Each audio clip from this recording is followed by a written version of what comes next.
ZDTech. 3 minutes pour tout comprendre. Bonjour à tous et bienvenue dans le ZDTech, le podcast quotidien de la rédaction de ZDNet.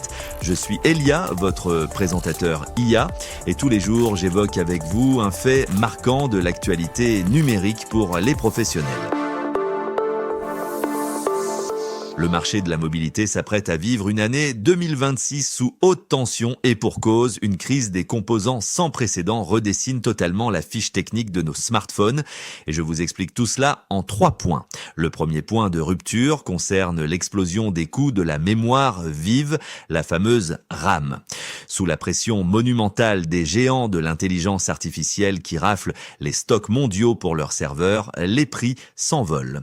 Pour les fabricants de smartphones, l'impact sur la facture globale des composants est direct et leur réponse est un véritable déclassement des configurations. Là où le standard du milieu de gamme s'orientait vers 12 gigaoctets de RAM, les constructeurs font machine arrière pour revenir à des modèles dotés de seulement 8 gigaoctets. Concrètement, pour les professionnels, cela signifie d'être très vigilant sur les outils logiciels déployés sur les smartphones, car moins de mémoire vive pourrait par exemple limiter l'exécution locale des futurs outils d'IA embarqués. Mais cette crise force aussi une certaine créativité et c'est notre deuxième point. On note par exemple le grand retour du port micro SD via des emplacements SIM hybrides. Les constructeurs réintègrent en effet cette solution économique que l'on croyait pourtant condamnée sur les smartphones haut de gamme. Et c'est une excellente nouvelle pour la gestion des coûts de stockage car elle permet d'étendre la capacité des terminaux à moindre frais.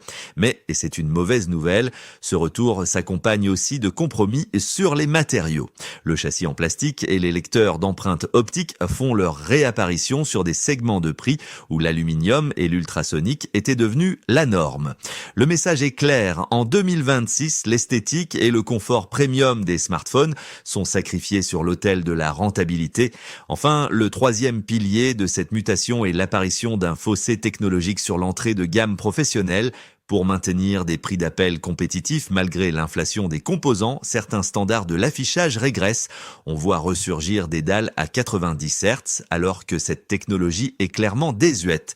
L'enjeu pour l'acheteur sera donc de naviguer dans un catalogue 2026 où le rapport qualité-prix se dégrade mécaniquement et il faudra analyser très finement les fiches techniques car l'étiquette de prix ne garantira plus comme auparavant un certain niveau de qualité matérielle.